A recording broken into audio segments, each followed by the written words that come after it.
इस कार्यक्रम के प्रायोजक हैं कृषि मंत्रालय, भारत सरकार।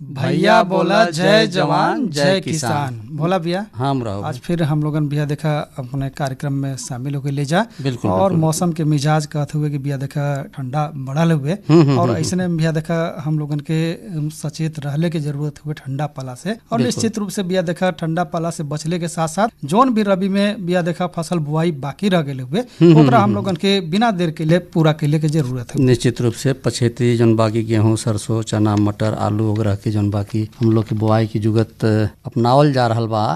और जौन भी किसान भाई लोग के धान जौन बा की बाद में कटल हुई और उनमें जौन बा ज्यादा नमी रह गई हुई तो वो सब बुआई कर सकलन। बिल्कुल। और लेकिन सबसे महत्वपूर्ण बात रहो भाई कि हमें हम लोग जौन बिना जाने बुझे खाद डालीला उसे हम लोग के समझ बुझ करके डलने की जरूरत है सबसे। हाँ, ये में काहे से कि अंधाधुन कोई भी खाद दवा डाले के वजह से एक तो जौन बा कि हम लोग के अति व्यय होला तो उससे जौन बा कि हम लोग बचल जा सकला।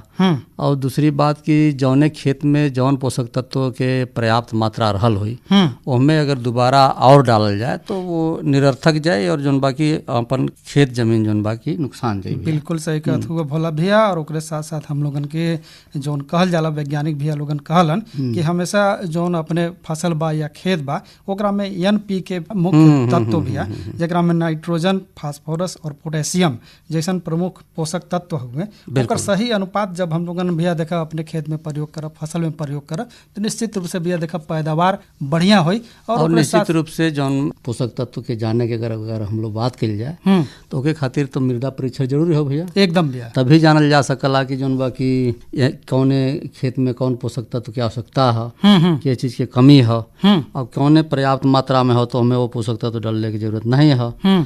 तो एक खातिर मृदा परीक्षण के खातिर जौन वैज्ञानिक लोग भी और आमतौर पर हम लोग भी कई बार करावल गई हो तो जौन बाकी ओके मृदा नमूना लेवे के भी हम लोग के जानकारी रहे के चाहिए। कैसे कि वो में जौन जितने लम्हर खेत होए ओकरे अनुसार से अगर छोटवार टुकड़ा हो तो में 4 से 5 जगह से हम लोग ले सकीला। बड़वार हो तो जौन बाकी ओके 8 से 10 जगह से भी ले सकीला। लेकिन ध्यान रहे कि पेड़ पौधा की छाया न हो। बिल्कुल। और जहाँ गोबर फेंकल जा रहा है वहाँ जौन बाकी हम लोग ओके से बचल जा सके वो वजह से ना लें बल्कि जहाँ खेत खाली है वजह से लें। एकदम बात कही हम लोग के बहुत बा और अभी हुई लेकिन आज बैठकी में का लेके आयल हवन उसके बारे में कुछ बात कही हो जाए तो जैसे समय जौन गेहूँ के सीधी बुआई के बात चल रहा हो तो ओके बारे में भी लहरी कुशवाहा भैया से सुनील कुमार तिवारी भैया के बात कही हुई है वो शामिल कल गई बा। अब आज के मौसम जौन बा न्यूनतम तापमान 10 डिग्री सेल्सियस और अधिकतम 26 डिग्री सेल्सियस है। यही के अनुसार खेत के जोताई बुआई के भी आदमी जुगत अपना रहल है। बिल्कुल। और आज के बाजार भाव दुधी मंडी से आयल है कुंतल में संतोष कुमार कुशवाहा भैया भेजले हवन तो समय पर इहो बाँचल जाए और मन मनसायन हुई डॉक्टर देवेंद्र कुमार लाल और संहतिया भैया के। तो सबसे पहले गेहूं के सीधी बुआई करे का कुछ तौर तरीका हो लहरी कुशवाहा से मुनई भैया बात कही करत हुआ सुन ले जाए। एकदम सुनल जाए भैया। किसान भाई लोग देखें हम लोगन खेती बाड़ी से जुड़ल है और खास तौर से इस समय रबी का मौसम चलत है और अपन किसान भाई लोग धान कटले के बाद जगह जगह दलहन तिलहन का खेती ओकरे साथे साथे गेहूं का भी बुआई करत हुआ और तैयारी भी करत हुआ जैसे जैसे अपन खेत उनके खाली मिलत है। आज देखें रावर्ट्सगंज ब्लॉक के डड़ारी गांव से हम लोगन के बीच में लहरी कुशवाहा भैया आल हुआ। आप एक प्रगतिशील किसान हुआ, साग सब्जी का भी खेती करना ओकरे साथे साथे दलहनी तिलहनी और गेहूं का भी खेती आप करना तो आपका अनुभव का बा स्वयं आपसे जानल जाई। लहरी भैया आपका आज अपने किसान वाणी कार्यक्रम में बहुत बहुत स्वागत बा। ये बतावें कि ये समय खेते में का चलत था? ये समय खेते में खेती भर लिए हैं धान का कटाई भरने। अब धान के कटाई के बाद कुछ लोग खेती में उतेर के चुकल हम गेहूं का। जी जी। गेहूं का उतेर हो गल हम ओके धान काट के बोझा बांध के दवाई देते हम लोग के कीड़ा न खाए पावे। अच्छा, ये भैया बताओ कि जैसे गेहूं जोत का ही बोआई का परंपरा रहल, लेकिन अपने इलाके में जौन अपन किसान भैया लोग हम देखत हई कि बहुत अधिक मात्रा में, अधिक संख्या में वो लोग गेहूं का उतेर कर देते हवा, जौने के पैरा कहल जाला। तो ये गेहूं का उतेर कब कयल जाला? उतेर इन साल तो बरसात हो गिरल है, बरसात भेले तबे उतेर कल गल हम। एकरे पहले भी उतेर हो जात रहा, जैसे हर समय तीसी मसूरी केराय उतेरत न लोग, वही समय गेहूं भी उतेर जात रहा जी। गेहूं वो बैसन समय से उतराता, मतलब 15 दिन पहले कट जाए धान। अच्छा अच्छा। एकरे बाद गेहूं पे खाद दवाई सब देहल जाला ओके उतेर बदे। ये उतेर का पैदावार 20 हो जाता जोतवार से। अच्छा अच्छा, जैसे कि जोत का आप लोगन गेहूं को बुआई करा ना, तो कई चास जोताई करा ना? रोटावेटर से बेंगा छीट के भी हो जाता। 3 चास जोताई वैसे कल जाला। अच्छा। और उतेर वाला में एकदम डायरेक्ट उतेर हो जाता। अच्छा। यहू से अच्छा इस समय 0 टेल के बुआई करता लोग। ये सब अच्छा तकनीक पर खेती हो गई, कि हमार कम जोताई लगे, कम पैसा लगे, खेती अच्छा हो जाए, हमके उत्पादन अच्छा मिले गेहूं से। अच्छा, जवन जैसे उतेर खेती होती है जवन जोत का बोवाता गेहूं का, दोनों में अंतर का बा भैया? दोनों में अंतर बा के 15 दिन पहले हर गेहूं भी तैयार हो जाई जी, कट जाई। हर जोताई का पैसा बच जाता। गेहूं भी 20 होता उतेर वाला। अच्छा, जैसे उतेर में कई किलो बीघा बीज का प्रयोग आप लोगन करना? बस 35-40 किलो। अगर जोत का बुआई करता तो उनमें कई किलो बीघा? 60-65। माने इनमें बीज का भी बचत हो जाला? बीज का भी बचत हो जाई। अच्छा, जैसे गेहूं का उतेर भयल बा गेहूं, उनमें सिंचाई कितना कितना दिन पर करे पड़ला? सिंचाई 25 दिन, 20 दिन, 1 महीना। अच्छा। बस 1 महीना के अंदर में ओके 1-2 पानी चाहिए। 4 पानी 5 पानी सिंचाई हो जाए तो अच्छा रही गेहूं। अच्छा। हाँ। माने 4 पानी 5 पानी का आवश्यकता पड़ला। हाँ। ई जवन आप लोगन जोत का गेहूं बोवत आया, तो इनमें कितना दिन बाद पहली सिंचाई आप लोग? पहली सिंचाई 21 दिन बाद। अच्छा।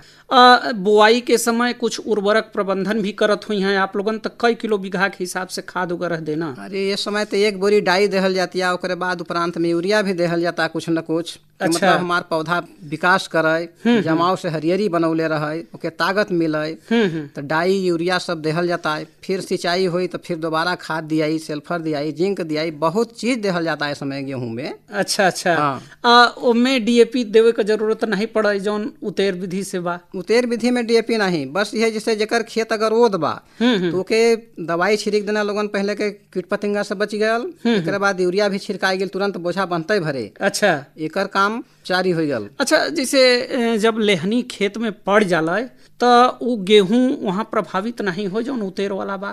बस कोशिश रहला कि बहुत जल्दी बांध दही बोझा। अच्छा। हटाई दही।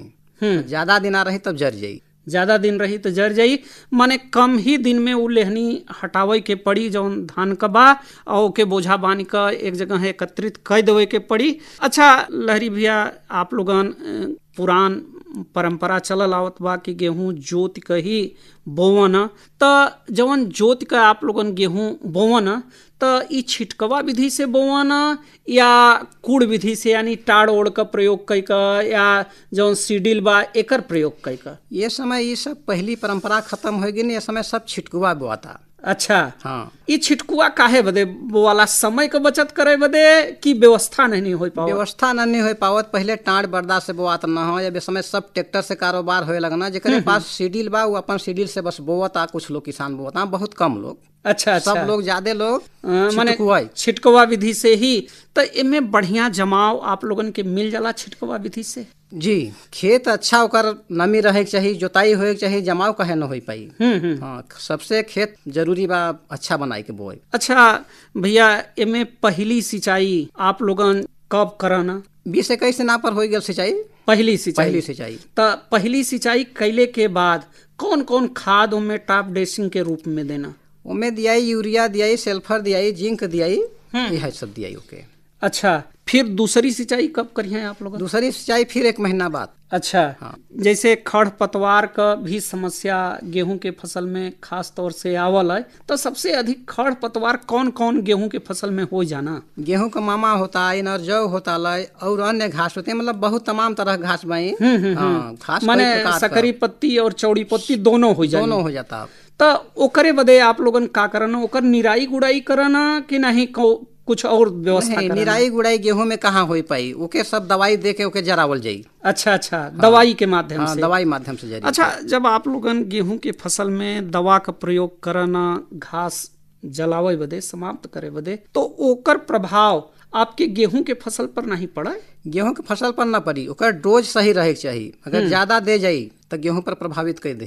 तो कितना डोज आप लोगन देना, जैसे 1 लीटर या जैसे आपका 15 लीटर का टंकी बा या 20 लीटर का टंकी बा दवा छिड़के वाली, तो उनमें कई ml दवा का प्रयोग करना? 25-30 ml एक टंकी में। अच्छा, 15 लीटर के पानी में 25-30 ml का दवाई सब मिलाने। अगर बाद वही हिसाब से, जिससे अगर में 2-4 खड़मा तो दवाई मिला के देवे के पड़ी, कई दवाई से न काम हुई। अच्छा अच्छा, सकरी पत्ती के अलग, ओकर अलग, तब ओकर घास के जराव वही। अच्छा, जब घास आपका माने समाप्त हो जाला तो ओकरे बाद कोनो दवाई वही फिर ओकर फसल अच्छी होए बदे देवे के पड़ला? अच्छी होए बदे ना दियाई, ओके सिंचाई हुई, खाद दियाई। अच्छा, हाँ, सींच के दवाई दे रहे तो खाद दियाई। अच्छा, जौन आप लोगन जैसे सिंचाई करन भैया, तो जैसे आपके यहाँ 4 पानी का 5 पानी का व्यवस्था बा तो आप 4-5 पानी दे देता है, लेकिन जेकरे के हैं 1 पानी का व्यवस्था बा या 2 पानी का व्यवस्था बा, तो वो पानी कब देवे के चाहिए गेहूं के फसल अब के? जब पानी के व्यवस्था रही तो जैसे जाम गल तो दे दिलन 20 दिन परे, ना ही पानी आल तो नहर नदी नाला में बा अपन लगाए बगाए के सिंची है, जोहे के पड़ी ना। पानी की व्यवस्था जब है तब न सिंची है। 1 महीना में सिंची है, 1.5 महीना में सिंचाई हुई, कैसे हुई? 2 वर्ष है, ओकर तो सहारा ही नहीं तो का करी कोई। बिल्कुल, पहली सिंचाई महत्वपूर्ण बा। हाँ, पहली सिंचाई दूसरी सिंचाई सब महत्वपूर्ण है। 1 पानी 2 पानी पर थोड़ा पानी कम पाई तो कम पौधा रही, छोटा रही, विकास कम हुई, बिगहुती कम जाई। अच्छा, ज्यादा सिंचाई हुई तो अच्छा ओकर पैदावार मिली, यही के पाई का सिंचल जाता। गेहूं अभी सब आएगी ना, कुल अच्छा बीज के कर सिंचाई बहुत अनिवार्य हो गई, ज्यादा पानी वाला। अच्छा, आप कौने बीज का बुआई कैले हुए सर? हम तो श्री राम बोले भाई। अच्छा, कुछ वंदना करण बोल बा गेहूं। ये दोनों का खासियत का बा के कर बुआई आप कैले बा? वंदना करण का पैदा ज्यादा बा, पानी ज्यादा देवे के पड़ी। अच्छा अच्छा, इनमें पानी का ज्यादा एथू करे के पड़ी तो साधन है सिंचाई हो जाई। श्री राम का? श्री राम कने भी पानी तो हो ले ही, लेकिन पैदावार में ज्यादा बा करण वंदना। अच्छा अच्छा अच्छा भैया, जैसे आप लोगन जब यूरिया का टॉप ड्रेसिंग करना तो केवल पहली सिंचाई के बाद ही करना कि नहीं दूसरी सिंचाई के बाद भी टॉप ड्रेसिंग करना? दूसरी सिंचाई के बाद भी हुई। कई किलो बीघा?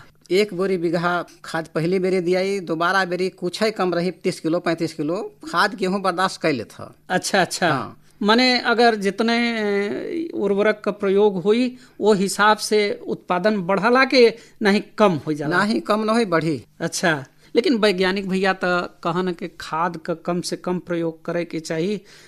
सड़ल गोबर का खाद या सनई ढैचा या जौन उर्द मूंग या जैसे आप लोगन साग सब्जी का खेती करना तो ओके सड़ाई का खाद बनावे के चाहिए। सड़ाई के बनावे के चाहिए, लेकिन अब पशु नहीं रहता है कोई के पास जी, ये से गोबर का सड़ाव नहीं हो पावत, खाद व्यवस्था नहीं कर पावत, केवल है खाद चलतिया सब जगह। बहुत कम लोग माने पैदा कैले गोबर का खाद या सनई ढैचा या जौन साग सब्जी का खाद बा, ये बड़ा कम प्रयोग होता। जौन रासायनिक उर्वरक बा एकर प्रयोग अधिक आप लोगन करत हुआ। अच्छा भैया, कोनो रोग जोग का समस्या गेहूं के फसल में नहीं आवे? रोग जो गेहूं के फसल में कोनो खास नहीं आवत। जैसे कभी कभी लोग कहन के पानी अधिक लग गल तो गेरुई लग जाले गेहूं में? नहीं, अब वो गेहूं दूसरा रहना बोआत ना तो होता, लेकिन ये सब गेहूं बदे पानी चाहता ही बा। अच्छा, हाँ, ये पानी बर्दाश्त करे वाला गेहूं हो गल मान अब। अच्छा, वो 306 गेहूं पहले बोआत रहे, ऐसे ही कुल बर्बाद हो जाए, बढ़े खाली भूसा हो, गेहूं कम मिक्स है उनमें। 3 कुंतल 4 कुंतल 1 बीघा में गेहूं हो, आज के गेहूं बाकी 18 कुंतल 16 कुंतल 12 कुंतल ऐसे तो गेहूं पैदा होता। बिल्कुल सही बात कहते हो आप। अच्छा भैया, ये जौन गेहूं ये समय आप बोले बा बुआई कर दिले बा तो एकर पैदावार कितना जा सकला, का अनुमान आप लगौले बा? पैदा ते करे से करण वंदना बा 14-15 होए के चाहिए। श्री राम भी 12-13 उठ जाला। जौन माने जोत के बोवल बा। हाँ, जोत के बोवल बा। जौन जैसे उतेर बोवल बा ओकर पैदावार ऐसे कम होला कि अधिक होला? नहीं, सिंचाई का साधन रहे तब 20 हो जाई। अच्छा, अधिक हो जाई। अधिक हो जाई। अब सिंचाई का साधन ना रहे तो कम ही होई ना। और ओमे लागत भी कम लगता। लागत कम बा, ओमे लागत कम बा, एमे लागत अधिक बा। अधिक बा। अच्छा, एक चीज और हम जानल चाहब आपसे लहरी भैया कि कुछ किसान भाई लोग कहना कि जैसे हवा चलला तो जौन उतेर गेहूं बा उ गिर जाला, जौन जोत के बोवल बा ई खड़ा रहला, ई ऐसन काहे होला? ई ऐसन होला कि ओकर स्वर ऊपर रहल है। ये से जब हवा आई तो गिरबे करी, हवा नहीं आओ तो सक्सेस बा। ई जोताई वाला का जड़ नीचे होला तो मजबूती के साथ खड़ा रहला। अच्छा, इतना तंत्र आई अंतिम में। अच्छा, अगर देखल जाए भैया, जोड़ल जाए कि कितना बीघा लागत गिर जात हुई? लागत खर्चा में 6,000-5,000 बीघा पर कुल करे में गिर जाई गेहूं में। हाँ, गेहूं में अगर बढ़िया उत्पादन मिल गल, बाजार भाव भी बढ़िया मिल गई तो काट पीट का कितना प्रति बीघा बचत हो जात हुई गेहूं के फसल? 20,000-25,000 बची। जब 14 कुंतल गेहूं चल गया, 12 कुंतल पैसा मिलल। खर्चा बहुत कम बना। हार्वेस्टर काट देती है कई बेरी में। अच्छा, 1,000 रुपया में कट गयल। खाद पानी दिया गल, सिंचाई अपन बई सब। ऐसे में खर्चा कम बा। अच्छा। हाँ। अच्छा, गेहूं कटले के बाद भी कुछ आप लोगों में खेती बाड़ी करा ना आगे? गेहूं कटले के बाद जैसे कुछ उर्दी बोई देहल जाला। अच्छा, कोहड़ी बोई देहल जाला। तीसरी फसल में कुछ न कुछ होला पानी बाता। माने तीसरी फसल के रूप में भी कुछ फायदा आप लोगन ले लेना। लहरी भैया, जौन अपन किसान भैया लोग आपके अनुभव के सुनत हूँ, आप उनसे अपन अनुभव साझा करत हूँ, तो वो किसान भैया लोगन से चलत चलावत का कहल चाहिए, का संदेश देवल चाहिए? संदेश ये बा कि किसान भैया ये समय खेती पर अच्छा ढंग से ध्यान देके खेती करे, जैसे कहल जाता वही ढंग से सब लोग अच्छे ढंग से पैमाने पर खेती करेंगे। हम थोड़ा ज्यादा उत्पादन ले लें, खर्चा कम में व्यवस्था करके अपन उगाई, सब्जी खेती हर चीज कि खर्च कम पैदा ज्यादा लेवे के। बिल्कुल, माने के कोशिश ही करे के चाहिए कि खर्चा कम गिरे, उत्पादन अधिक मिले। बिल्कुल सही आपका अनुभव बा भैया। जौन किसान भाई लोग सुनत हुआ ये अनुभव से वो जरूर सीख ली हैं। लहरी भैया, आज आप अपने किसानवाड़ी कार्यक्रम में आईना और इतना बढ़िया अपन अनुभव साझा कैलेन, एकरे बदे आपके बहुत बहुत धन्यवाद। अरे क्या कर रहा है? इधर इधर इधर, हम बोल रहे हैं तेरे बीजू का। कुतला बोल रहा है? पक्षियों से तो हम खेत को बचा लेते हैं, पर इन घातक रसायनों से कैसे बचाएं? मतलब? देख बेटा, तू जो ये अंधाधुंध रसायन मिलाता है ना, मिट्टी की सेहत बिगड़ने लगी है। और जब माटी ही कमजोर पड़ जाएगी तो उपज कैसे सेहतमंद होगी? अरे पहले ऐसा नहीं था। पूछना अपने बड़े बुजुर्गों से, कैसे फसल लहलहाती थी, शुद्धता झलकती थी। हाँ, माटी भी तंदुरुस्त और लोग भी। पहली वाली बात कहा, पर अब तो सब यही डाले हैं। सब नहीं, आज भी लाखों जागरूक किसान परंपरागत विधि से फसल उगा रहे हैं। खर्चा कम और उपज की कीमत भी बेहतर पा रहे हैं। सच है? रे बेटे, एक्सपीरियंस से बता रहे हैं, धूप में बाल सफेद नहीं किए हैं। हाँ। ठीक है भाई, मैं भी आज से जैविक खेती शुरू करूंगा। माटी से प्रेम की परंपरा है, परंपरागत खेती। मुराव भाई, देखा कितना बढ़िया लहरी कुशवाहा भैया बतौलन सीधी बुआई कैसे कल जाए गेहूँ के यह विषय पर, तो बहुत बहुत धन्यवाद है। लेकिन देखा थी कि एक जौन बाकी पाती भी आपके हाथ में लगल है। बिल्कुल भैया, और ओकरे साथ साथ जौन बाकी हम लोगन के बाजार भाव भी होई, लेकिन हम तो कब कि जौन बाजार भाव मिलल हुए ओकरा जौन बाकी कुंतल में हुए ओके जौन बाकी बाँच देते हैं। बाँचे भैया कहाँ से है? बिल्कुल अपन दुद्धि से हुए भैया, संतोष कुमार कुशवाहा भैया भेजले हुए। बैगन 2400 से 2500 रुपये कुंतल लंबा वाला, गोला वाला भी 2400 से 2500 रुपये कुंतल हुए। अच्छा, गाजर 1800 से 2000 रुपये कुंतल, मूली 1200 से 1500, चुकंदर 2000 से 2200 रुपये कुंतल, खीरा 2200 से 2500, आलू रहले 800 से 1000 रुपये कुंतल, और नया आलू भी आयल हुए वो भी हुआ 1800 से 2200 रुपये कुंतल।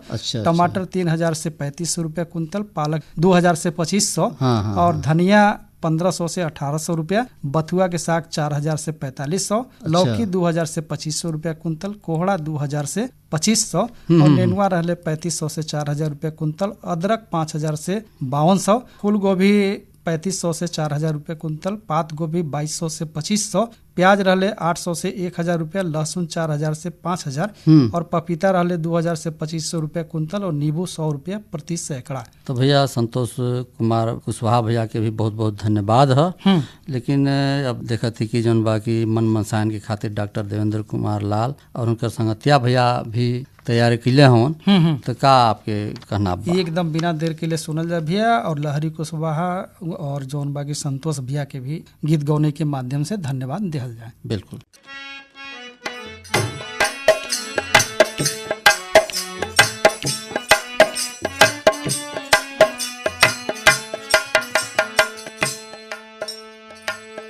मटिया में सोना उगे, मटिया में चांदिए सैया, मटिया में सोना उगे, मटिया में चांदिए सैया, मटिया में सोना उगे, मटिया में चांदिए सैया, मटिया में उगी रात रानी भागी परेशानी, मटिए में उगी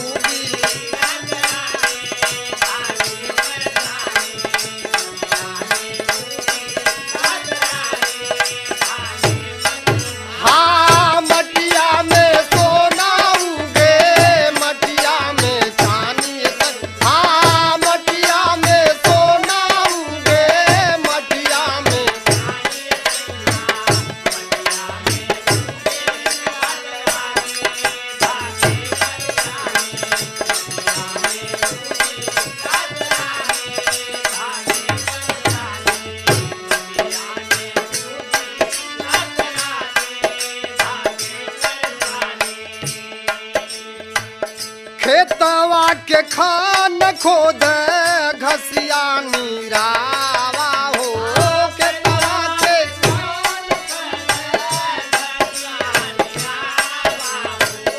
खेतवा के खान खोद घसिया नीरावा हो,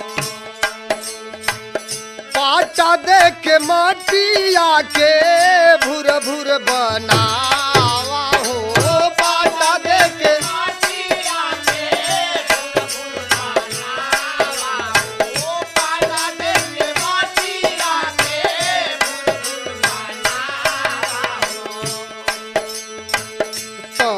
आई भैया रवानी भागी परेशानी, तब आई भैया रवानी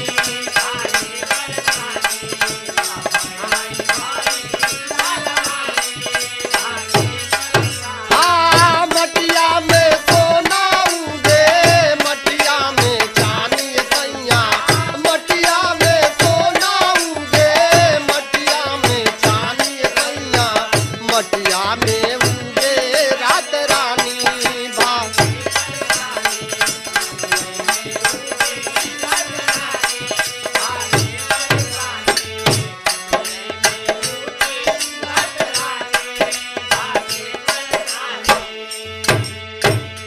नया नया बीज तू बला कैसे लियावा हो, नया नया बीज तू बला कैसे लियावा हो, नया नया बीज तू बला कैसे लियावा हो, जैविक कंपोस्ट खाद दे के बोआवा हो, जैविक कंपोस्ट खाद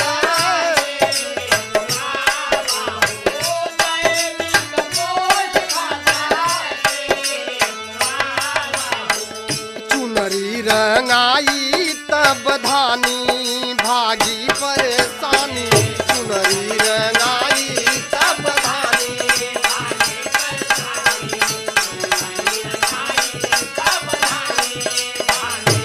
हाँ मटिया में सोना उगे, मटिया में चांदी, हाँ मटिए में सोना उगे, मटिए में चांदी सैया, मटिए में रात रानी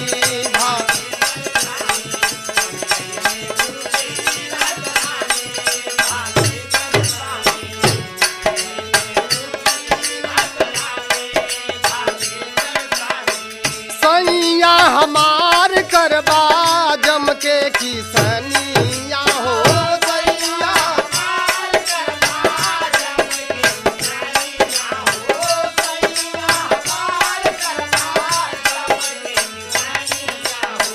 नाही होई कबो हम हन के परेशानिया हो नाही होई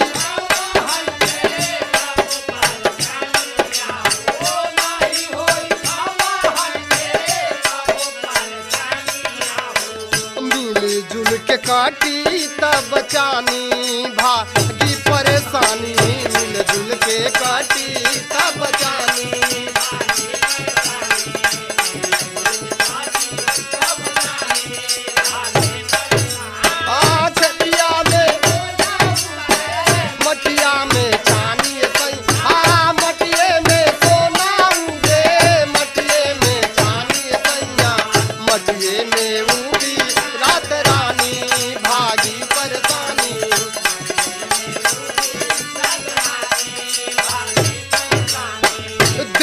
के किसान भैया सीमा के पहरुआ हो देश के किसान भैया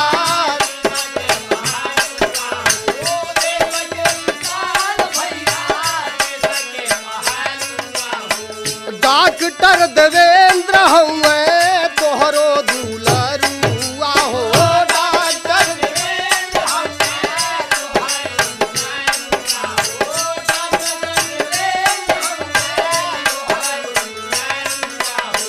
सजना के सजनी दीवानी भागी परेशानी सजना के सजनी दीवानी भागी परेशानी सजना के सजनी दीवानी भागी हाँ मटिए में सोना उगे मटिए में चांदी हाँ मटिए में सोना उगे मटिए में चांदी सैया मटिए में उगी रात रानी भागी परेशानी मटिए में उगे सोन रानी भागी परेशानी मटिए में उगे रात रानी भागी परेशानी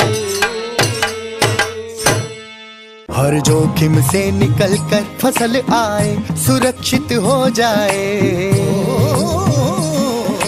फसल बीमा से हर किसान अब आत्मनिर्भर हो जाए। संकट के समय प्रधानमंत्री फसल बीमा योजना किसानों के लिए वरदान है।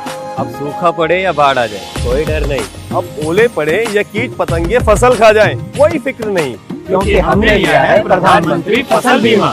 बुआई से फसल कटाई तक हर जोखिम का दावा, न्यूनतम प्रीमियम पर अधिकतम भुगतान का वादा। योजना से हर साल जुड़ रहे हैं 5 करोड़ से ज्यादा किसान। अब आपकी है बारी। नजदीकी कृषि कार्यालय, सहकारी समिति, बैंक शाखा, अधिकृत बीमा कंपनी या जन सेवा केंद्र में स्वेच्छा से करा सकते हैं पंजीकरण। फसल बीमा पोर्टल या फसल बीमा ऐप द्वारा भी कराया जा सकता है पंजीकरण। प्रधानमंत्री फसल बीमा योजना, आपकी फसलों का संपूर्ण सुरक्षा कवच। कृषि एवं किसान कल्याण मंत्रालय, भारत सरकार। बिया देखा इतना बढ़िया मन फेर होइला और मन फेर होइला के बाद तो मन एकदम फरहर हो जाला। और इसने में हम तो यही कहब कि बिया देखा जहाँ भी अभी भी खेती बाड़ी फसल हम लोगन के लगल हुए या बुआई चलत हुए तो हम लोगन बेहिचक बिया देखा जैविक खाद के उपयोग करी। क्या कि जैविक खाद जब हम लोगन अपने खेत में उपयोग करीला तो निश्चित रूप से हम लोगन के माटी की उपजाऊ क्षमता जो बा बढ़ेला और पैदावार भी बढ़ेला भैया। अब बिल्कुल चूँकि जैविक खाद के माध्यम से जो फसल हम लोग उत्पादन करीला ओकर चमक के साथ साथ पौष्टिकता भी पर्याप्त मात्रा में रहला। एके सेवन से जौन बा कि आदमी स्वस्थ रहे की कल्पना करला, वहीं एक अवशेष अगर मवेशी खई हैं तो उनके भी जौन बा कि स्वस्थ रहले के बात आवला और साथ साथ जौन दूध प्राप्त हुई वो भी ठीक ठाक रही भैया। एकदम सही कहते हो भैया। का हरी खाद हो गई तो निश्चित रूप से भैया देखा जैविक खाद हम लोगन अपने घर पे ही बिना जौन बाकी अधिक लागत के अपने जौन बाकी डांडिप कंपोस्ट, वर्मी कंपोस्ट और हरी खाद अपने खेत में बोआई करके और अच्छा जौन बाकी उपयोग कर सकीला। और घड़ी के सुई कहते हुए कि आज के जौन बैठकी बा यहीं समेटल जाए तो का कहते हुए चलो भैया बोला जय जवान जय किसान।